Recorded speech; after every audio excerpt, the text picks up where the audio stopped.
Hey y'all, today we're gonna do some amazing little lamb chops. We're gonna do them on the Woodfire grill, get them nice and grilled and a little bit of that woodfire flavor. Y'all wanna stick around for this one.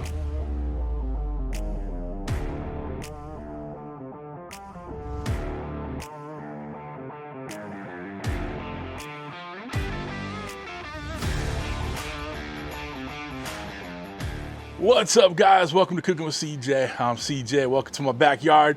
So glad you're here. Guys, we're coming up on Easter. You know, it's that time of year where we're doing ham or lamb. It is what it is. So we got some wonderful lamb chops today. We have a beautiful Southern California day, so why not get on that grill, grill them up real tight. It's gonna be amazing. You might hear a little bit of wind in the background. It's a little breezy day here, but it's gorgeous, okay? So much better than all the rain and crap we've been having. All right, so what we did to get to this point, we had to get our lamb chops prepared. Now, if you look at these little things, they look like little mini T-bones. It's so dang cute, right? So to start this off, we seasoned them up with a little bit of kosher salt, both sides. Obviously, the meat has two sides, so we want to get both sides seasoned, right? And then we're gonna go ahead and get it into a gallon baggie and start putting this marinade together. So this marinade is a real simple one, but it's gonna impart tons and tons of flavor. It's almost like a mock chimichurri that we're marinating these chops in, okay? So we have a little bit of olive oil in there. Got about a tablespoon of garlic, a couple tablespoons of parsley. We're going in with some red pepper flake. We got some salt, we got some pepper. We're squeezing in some limes. So we're using about the juice of one lime in there. So we took that marinade mix, just scrunched up that bag all together, really pushed that marinade into those chops, wrapped it up and got it in the fridge, going about 4 hours now. This could be done for a couple hours to up to overnight. We did it for 4 hours today. So that brings us to where we're at right now. We're gonna go ahead and get this wood fire grill fired up. We're using the grill setting, but we're gonna use that wood fire technology. These are pretty small chops. They're gonna take no time at all. So we're gonna grill each side a couple minutes and we should be good to go. But I want to impart some of that, smoky flavor into this. That's why we got the wood fire grill. We want some wood fire flavor, right? So we're gonna go ahead and get on that wood fire station over there, otherwise known as my backyard workbench. We are using just a competition blend of pellets.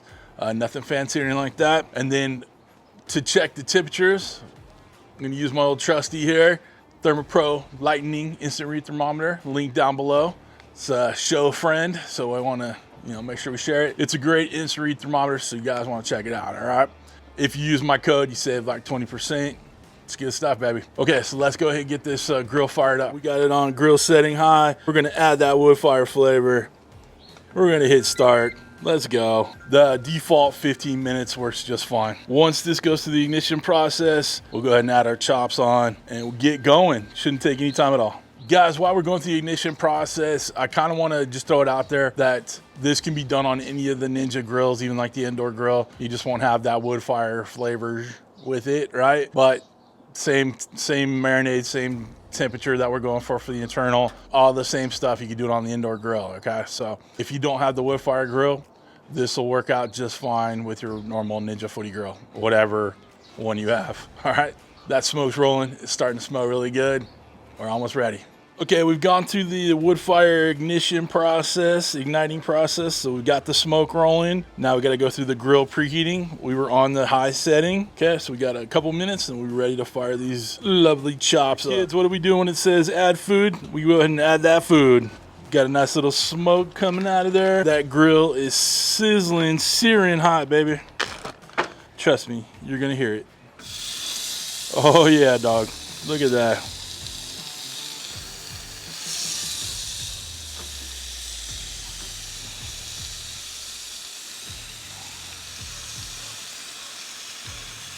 You can hear that sizzle, baby. Woo. Okay, normally since these are so thin, I would just leave it open and flip them a couple times. But since we want that wood fire flavor going in, we're gonna shut it while we're waiting for it to flip. We have these lamb chops just sizzling away. We're going to check their temps. I already talked about that with our Lightning Instant Read Thermometer. We're gonna cook them to about 130, 135 internal. The USDA says 145 is where you want, but I'm gonna do it a little bit under, let some carryover take it, you know, to where we want it to be, and then, you know, enjoy it at a little medium rare. When those chops hit that grill, just that perfume of that garlic and the oil and the parsley, all that just flew up, smelling amazing. We're gonna give it about a minute and a half. We're gonna give them a flip. We're good to go. It's been about a minute or so. Let's give these bad boys a flip. See how we're looking. Got that beautiful color on them. All right, we give them a flip. Let's take a quick temp.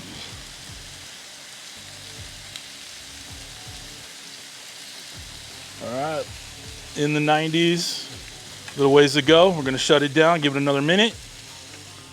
All right, it's been a couple more minutes. Let's take a temp. All right, we're at 135. I think that was the thickest one we had. Yeah, that one's a little bit over. We're gonna pull these bad boys off and we'll cut in and give it a try. Chops are off the grill. We're gonna let them rest for about 5 minutes or so, or as long as I can stand it. These smell so dang good. The color we got on that, off that grill. Yeah, guys, this is pretty money in the bank right here. All right, let's give them a try. It'll be 5-ish minutes for me, but for you, baby. All right, guys, let's go ahead and cut into this. I got one right here. I'm gonna cut off the little fillet on the side. It's just like any other T-bone. You got your fillet and you got the strip side. Cook these to a little bit more, a little over. I let it rest a little too long. That's okay. We're gonna go ahead and give them a bite. All right, guys, we got it chopped up.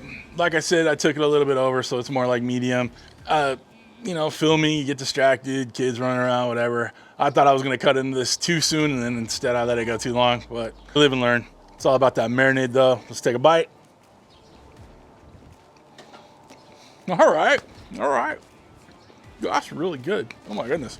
Guys, that's pretty freaking good. Guys, I am not a fan of lamb, but like I said, I make it once a year. I don't know about you guys, but that marinade mixed with the grill, that wood fire flavor, and that just took it to a whole new level. I would eat this again, and I wouldn't just wait for Easter, all right? Guys, tell me below what you're making this Easter, all right? If you guys want to get one of these wood fire grills to make your own lamb chops on, or maybe throw a ham in there, we got a link down below for it. It's an affiliate link, but it doesn't cost you anything more to use. For the knives, cutting boards, merch, all that good stuff, all are down below with links to them. Guys, if you want to become a show producer like all these awesome people that are scrolling on the screen before me, people who love their Easter lamb or ham every year, hit that, I'd make this stuff up on it as we go.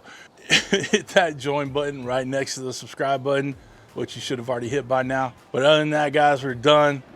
Listen, I hope you have a wonderful Easter and a wonderful week. Thanks for stopping by. Thanks for cooking with CJ. Take care.